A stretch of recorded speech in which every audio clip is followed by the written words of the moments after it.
The government on Talonis 4 just collapsed. Spiny lobefish is being served at the Institute today, and Yaya likes to talk to her starship through a spoon.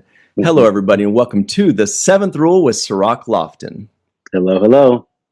My name is Ryan T. Husk, and today we're doing a review of Star Trek The Next Generation, Season 6, Episode 21, written by Brannon Braga, directed by James L. Conway. This was May 1st, 1993. Where were you? We are joined by a very, very special guest, the aforementioned, the superstar, writer-producer, Brannon Braga. How you doing today, Brannon? Hey, guys. Glad to be here. It's going to be a good day. Pleasure. Yeah, it's a pleasure to have you here. We have said your name so many times. Always great things. We're super excited to have you. Everybody, please make sure you like this video, subscribe to the channel, hit the bell icon for notifications. If you're listening in, give us a 5-star rating and a nice review. We'd really appreciate that. Let's just get into this because Sirach and I are super excited about this. Brannon, can you first tell us, it looks like you joined in initially on the 4th season of The Next Generation.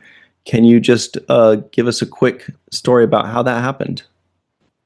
Yeah, it was. I had applied for an internship program with the Academy TV Arts and Sciences. They put on the Emmys every year.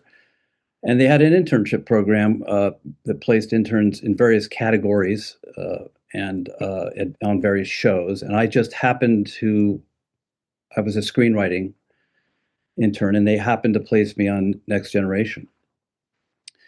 At that time, I had watched the premiere and first couple of episodes of TNG in '87. It just wasn't quite my cup of tea, but on my college campus at UC Santa Cruz, word of mouth was quite literally word of mouth before social media, was that TNG was good now. Like, it was a really cool show. And so the episode Best of Both Worlds Part 1 aired. And that's the first episode I watched right before my internship. So I came in between seasons 3 and 4. Mm-hmm. And I never left the building. Wow, that is amazing. 17 years later, I was still there. Thankfully, not an intern anymore. Wow. And how quick was that transition from you becoming, going from intern to basically, I went from intern one of the main writers? I started as a staff writer, and then moved up to story editor, I think, and then made the leap to producer. And it was fairly quick, I guess. I was pretty young. I was 25. And so it was fun. I probably was too young to be there, but it was a young staff. The only writer there, aside from the showrunner, Michael Piller, was Ron Moore. Right. And so I really had a chance to see kind of the writing staff that would do the remaining years of Next Generation come together. And I was just, I think, lucky enough to just be there when they needed people. It's really, and obviously it's not that, it's because you're an amazing, incredible writer. Yeah. And the reason you never left the building is because they never let go. They realized what an asset you are. But this is actually really interesting, fascinating. Can you tell us a bit more? I mean, I laughed when you said that the word of mouth was, no, it's okay. TNG's good now. Did you get that sense when you kind of jumped in? Were you like, well, I mean, you said the episodes that you watched, were you suddenly like, okay, they're right. There's a major shift here. Yeah, I mean, I hadn't gotten past the first couple of episodes. So it was in season 1. So it was a huge tonal shift. It was obvious that I don't know that I was much of a screenwriter at that point, but I certainly noticed the writing was better and sharper, and it had a really cool science fiction premise. I'd never heard of the Borg before, so to me that was a big, amazing idea. So I was hooked right then and there. Mm-hmm. So, Brannon, did when you started on your journey to become a writer, did you come in it thinking that you were going to be a science fiction writer, or like what was the kind of writing that you were looking to do the most? I wanted to be at that time a movie screenwriter and director, and so TV wasn't really in my sights consciously, but I think subconsciously, because I was gearing up to be a TV writer for a long time, because as much as I love movies, the only writer I really kind of studied was Rod Serling. I was really into the Twilight Zone. Hmm. And so when I My golden standard, the best writer of all Yeah, time, you I got would say. Sirach's attention right there. He's always talking Yeah. about the Twilight Well, Zone. I think it's the best show ever, actually. Yeah. I mean, it's really hard to overstate what an influence Serling was Mhm. on so many people and television in general. And so when I first started writing for Next Generation, I was a bit intimidated. I was comfortable in the science fiction genre, being a fan of science fiction. Mhm. But the way I came at it was as Twilight Zone episodes that featuring the same characters every week. So if you look at the episodes that I wrote, especially early on, they kind of play like Twilight Zone episodes, including the one you want to talk about today, Frame of Mind. Right. This could have been a Twilight Zone. It's super easy. Absolutely. Yeah. Practically You know, is, so- yeah. Yeah, well, So that's I treated I came the different writers, Ron Moore, Jerry Taylor, and everybody else. Everybody kind of came at TNG with their own perspective, and the show really could accommodate any perspective, any genre. You never knew what you were going to get week after week, but I think what I ended up being was the guy who, if you saw my name on an episode, it was likely to be something kind of off the wall, or or high concept, as they might say today. And that's because I thought, okay, this is an anthology show. I can do any kind of story I want. I want to do Twilight Zone stories. And so that's what happened. I love And it. I wanted to ask you one more question before we move on to this particular episode. And by the way, Brandon, this is truly an honor to talk with you. I mean, like I said, we mention your name all the time throughout Star Trek history, including Star Trek movies like First Contact and Generations, that turned me into the nerd that I am today. But I wanted to ask, when you in the writer's room, a lot of times certain writers bring certain things. Like for a long time, Sirach and I joke, Ron Moore is the guy they called for with Klingon stuff, or somebody else is somebody they called on for comedy. We called him the Margaret Mead of the Klingon Empire. If anybody knows who that is. I wish I did now. But somebody knows. He was the cultural anthropologist of the Klingon Empire. Yeah, so okay. what did you feel you brought, or your voice was, in the writer's room? I think, I mean, it was a very small voice to begin with, but my contributions probably were, as I just said, I didn't, my episodes aren't deep character pieces, they're, in the case of Frame of Mind, a good tour de force for an actor like Jonathan Frakes. Mm-hmm. But my episodes were kind of conceptually driven, Mm-hmm. time loops and deconstructing reality in various forms. So I was more of a Twilight Zone-esque writer, and it was I think a good addition to the show. It was in the mix, because, like I said, you never knew what you would get week after week. In fact, when we started making the Orville, one of Seth MacFarlane's dictums was, I want this to be like Next Generation, where we do all kinds of different stories about different characters. The captain's not the star. And so I think I filled a certain niche, and that was the frequently kind of high concept, often creepy, I guess, horror. I slipped a little horror in there. I was a horror fan as well. Yeah, I definitely sensed horror in this episode. First of all, this episode is fantastic.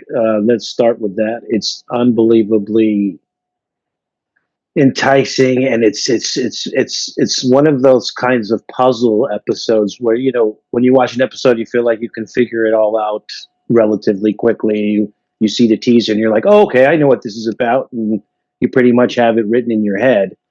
And um, watching this, I kind of said, oh, I know, oh, this is one of those, he's practicing for a play. And we've seen Data do performances and other characters practicing for a performance. I think um, Picard also had a performance of some sort. But either way, it felt like, oh, this is predictable. I get where this is going. And then there was a point, I'm watching this, I didn't even know what was reality anymore. Right. I couldn't even tell you what part was reality. I was lost too. I felt like the character. And I think that's the testament to the writing. And I want to ask you about that. You are credited as a sole writer on this episode, which I always take note of because we think of these shows as a collaborative episode process. But every once in a while, we get a one name, and it means that at least the bulk of it comes from your head. And I wanted to talk about the process of just you being the solo writer on this episode. Well, you're correct in pointing out that television, certainly on Next Generation, was highly collaborative. There were 7 of us, I think, sometimes less. We were doing 26 episodes a season nonstop, and it took all of our effort to make this happen. To come, because we were burning. Look, you acted on the show. You know that you were burning through a script every 8 working days. Yeah. 7 or 8 working days. So in this case, I remember it was late in season 6, and Ron and I were kind of flying solo. The writers had everyone had broken off, and it was kind of doing their own things. I just remember sitting in a room with Ron, and we kind of broke this story out together. I had this idea: what if one of our characters woke up in an alien insane asylum and was told that their entire life on the starship was a delusion, and really just kind of went with that. And I remember breaking out the story pretty quickly, and then I wrote it pretty quickly. I remember, speaking of Star Trek conventions, I remember writing this episode on a plane, stranded in the snow on a passenger jet leaving New York, flying back to LA. We were at a Star Trek convention. You never stop. You were always writing the show, So, and I just remember, I wrote it. It was generally well received, beautifully directed by James Conway, and we were on to the next one. There wasn't a lot of time to stop and contemplate anything. Yeah, Mhm. and I want to ask you, because you're one of the few people that can kind of testify to the mood at this time period. This, you mentioned late in season 6. We have Deep Space Nine, I think, filming at this point. And what was the mindset of the awareness of another show? I mean, was it like, hey, we can't? These are certain subjects we couldn't cover. Were you shorthanded on writers that were doing double duty? What was the? Yes to everything you're saying. I mean, there wasn't anything off. No subject matter we weren't allowed to touch other than a space station. And stories were like sifting for gold. I mean, if we had a story, it was ours. Right. If Deep Space Nine had a story, it was theirs. But on Next Gen, we were very, very aware of Deep Space Nine. It was a big, big deal that there was going to be another show. Huge. Star Trek was huge at the time. It would get bigger, but it was hugely popular. Michael Pillar's attention was all on Deep Space Nine. So Jerry Taylor had taken over the show running duties, and our staff got that much smaller, and losing Michael was huge. We were down one of the head writers. So more responsibility fell on me and Ron, for instance, I think. And Fortunately, I think we were up to the task at that point. But they were also shorthanded on Deep Space Nine. And at the end of season 6, Michael asked me to join the writing staff of Deep Space Nine.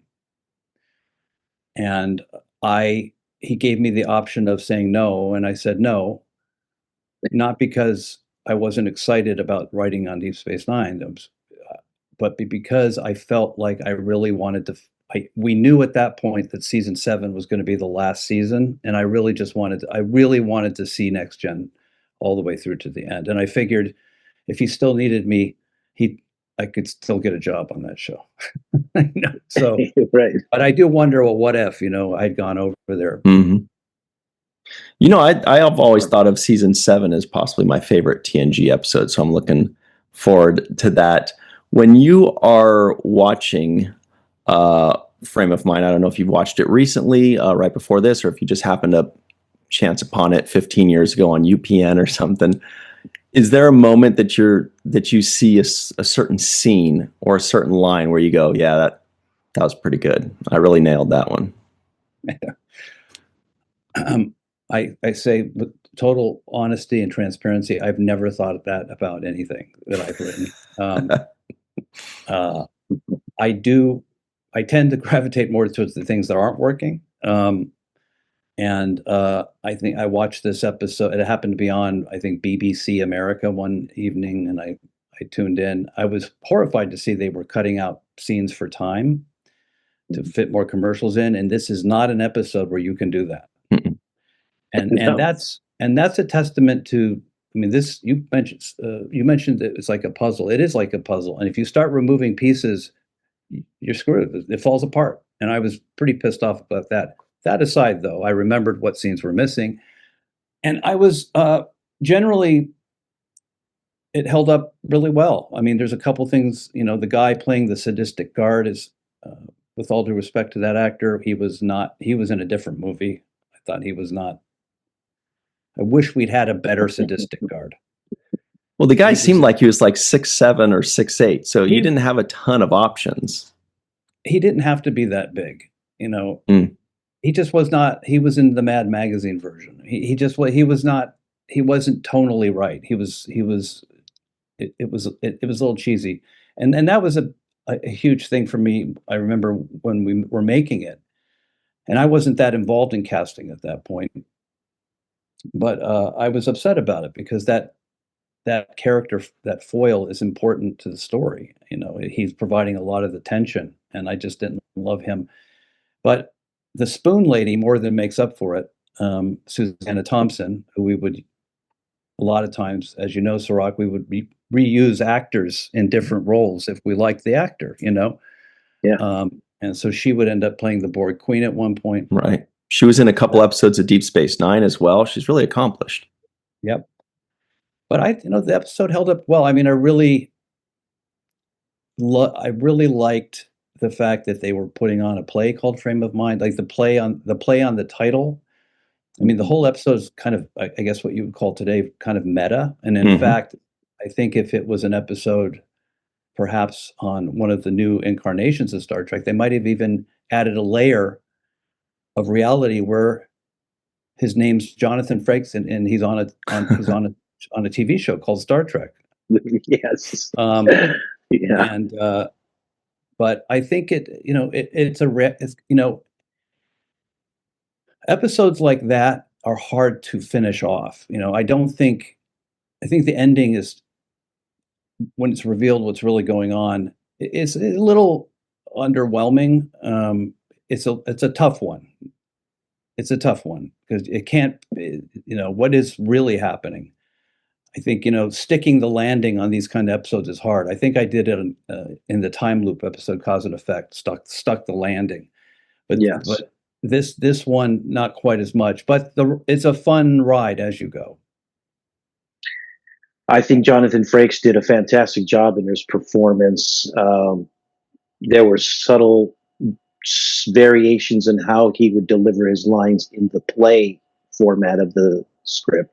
And I just loved the variation there.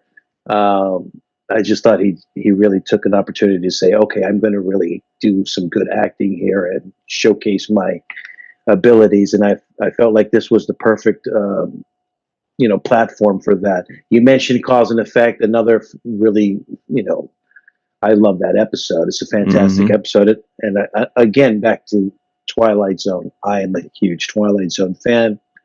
And I think that the Star Trek episodes that approach sci-fi in the Twilight Zone manner are the best ones for me. That's right. Um, Me too. as a yeah, as a fan, I just watching Twilight Zone, the way they would leave the audience guessing, the way they would leave you with a moral kind of thing to chew on afterwards, whether what is right, what is wrong, is this a situation you would want to find yourself in, and the guessing game where you're thinking you know the plot but you really don't know the plot. um, Fantastic. I just want to credit you for that. Also wanted to talk a little bit about James Conway and the directing. Yeah. I thought he did a really good job, and there were some chances that he took in this. For example, the breakaway from the reality sequencing of the shattering of that particular reality, uh, where it would crumble into another reality and kept crumbling backwards. How did you feel about the style of what it looked like? Well, Conway was one of my favorite, if not favorite, director of the show at that point. He's just really razor sharp, super specific direction. The opening shot is a very unusual shot for Next Generation. It's one long take, pushing in toward Jonathan, which was you don't really notice because you're leaning into the drama of whatever's happening. But that was a risky thing. When you're writing these scripts, and I think I even wrote in the script, reality shatters like shards of Hmm. blah blah blah blah. You do Yeah, wonder, well, what is yeah, that going to look like? What yeah. is the director going to? What are they going to do? But he just handled the transitions between realities were beautifully handled, and they mostly were not done with visual effects. They were just clever cuts, Mhm. and I will say this: in rewatching the episode, I got lost in it too. I was unmoored. I wasn't sure what was what was going on. So, um, yeah. Hmm.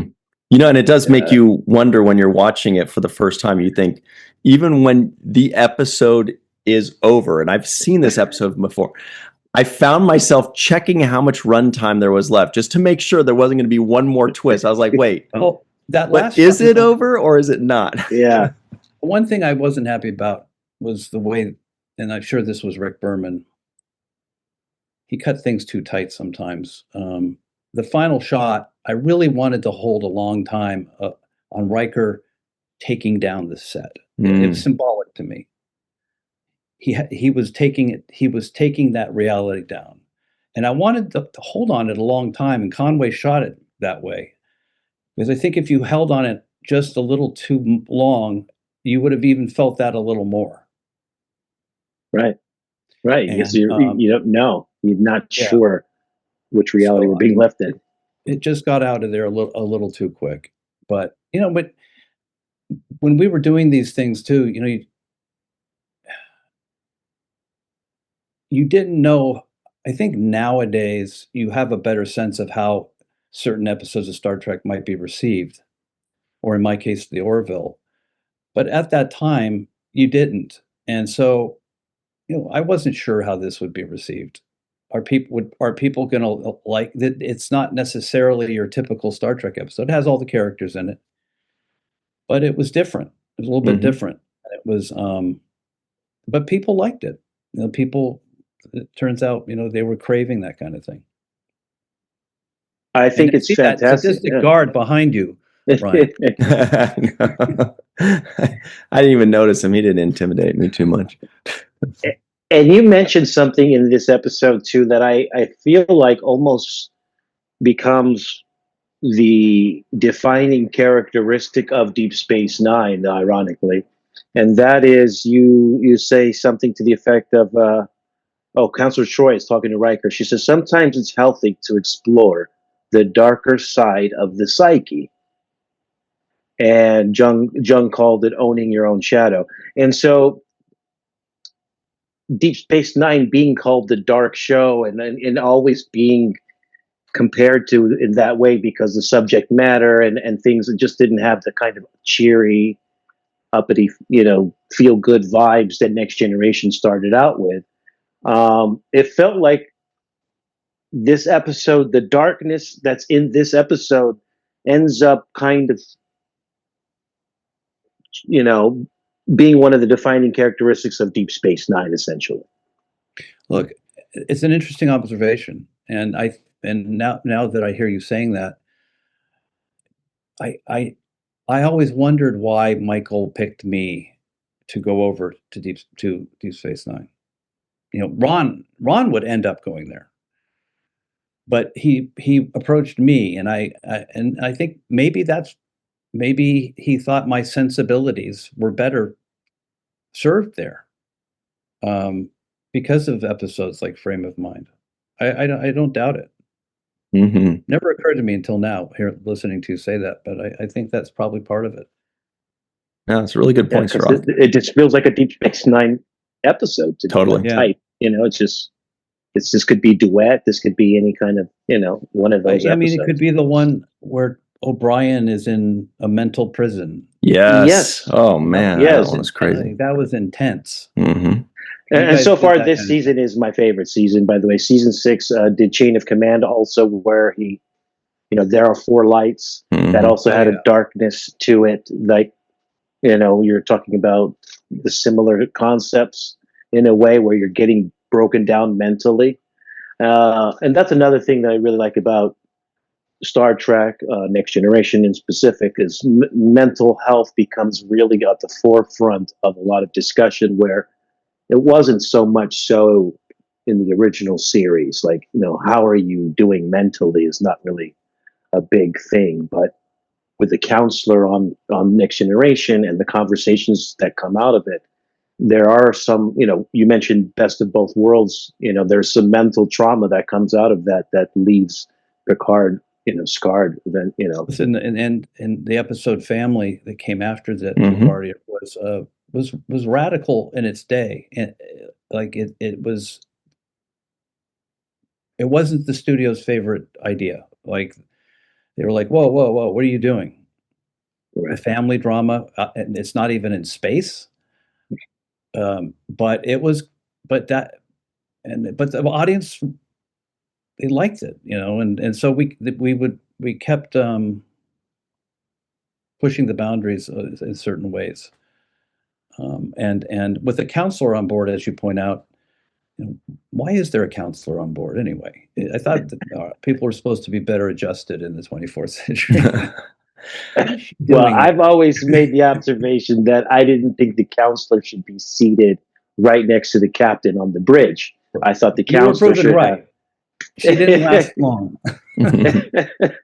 Yeah, I was like, the counselor should have, an office where people go in and sit down on the sofa and get some therapy. But, right next to number one, and all these, like, what purpose are you serving other than when diplomats come and you're testing to see if they're lying or telling the truth? That could be easily done on a need basis.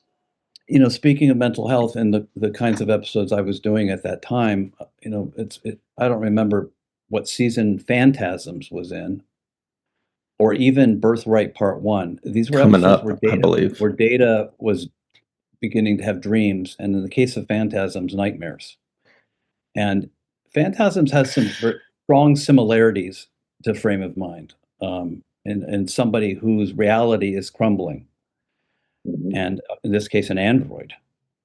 And that episode actually has a much cooler explanation for what's happening. Mm-hmm. So I was really, I think by the time I turned Counselor Troy into a piece of cake. That's a spoiler for Sirach right there. I hit the apex of my reality bending way. Yeah, with mint frosting. Yeah. Phantasms is season 7, episode 6. So, okay, so you're in for a treat there. A cake treat. Brandon, we only have you for another minute or so, but it's been mentioned twice. So I have to tell you this, Brannon. Every time I get somebody to watch Star Trek for the very first time, I show them one of your episodes. And that first episode that I use to indoctrinate people is Cause and Effect. I think it is the perfect bottle episode. Anybody can come in, know nothing about Star Trek, and get it. It's like a Twilight Zone episode, right? You walk in, you see what's going on, they flip back, they do the first time, you get it. You understand what people's roles are. Everybody has a clearly defined role. It's simple yet complex, easy to understand yet interesting. It's got a great end. It's to me, it's a perfect bottle episode, and I want to thank you for helping me turn a bunch of people into Star Trek fans. Listen, man, that's I'm flattered. I love to hear that. And another good one to indoctrinate people is, I think, the movie First Contact. It's my favorite movie, which was by design meant to expand its horizons, to indoctrinate new people, to literally tell them what Star Trek is and see the birth of Star Trek, and make what's at stake in the movie is Star Trek itself. Mm-hmm. So that's one. I wouldn't think to do Cause and Effect, but I see why. I can see why. It's high concept. It's kind of gripping. It's the kind of stories that the show, if you like this one, you'll like the show. Yeah. And at the end of the episode, they go, that was really cool. All right, I'll watch another one. And we're like, we win. By the way, Ryan is the most critical of time distortion episodes, except for that one. It's one of the best episodes ever. You know, somebody did I did an interview for some publication about the history of time loop stories, and mine I think is the first one. It's interesting to look now. Time loop stories are a subgenre of its own, and which is just something that everybody knows. Oh, okay, this is a time loop movie, and but at the time, and I've said, you've probably heard me say this before, people didn't know what the hell was happening. They thought something was wrong with their TV set. I love it. They did. They thought broadcast, something was wrong with the broadcast. Like it did not compute. You didn't repeat acts of television. Right. So it was really, I'm glad to hear you're picking it, because it's not as novel anymore, right? Mm-hmm. But you're right. There's something about it that it feels like Next Generation in full stride. All the characters are their peak. They're at their peak. It looks good. It feels good. Yeah. And it uses all the characters. And it uses all of the characters. Another thing that we look for sometimes is how well are the characters all being used, and I think that one is one of them. And this one is probably, I would say, Jonathan Frakes' best acting that he's done. There's no question. Yeah. And I was always on the lookout to do episodes that featured characters who needed more screen time, whether that was Riker or Geordi, even Counselor Troy. These were characters that really they deserved more screen time. The Picard, Data, and Worf, that was the triumvirate. They, granted, they were the most popular characters.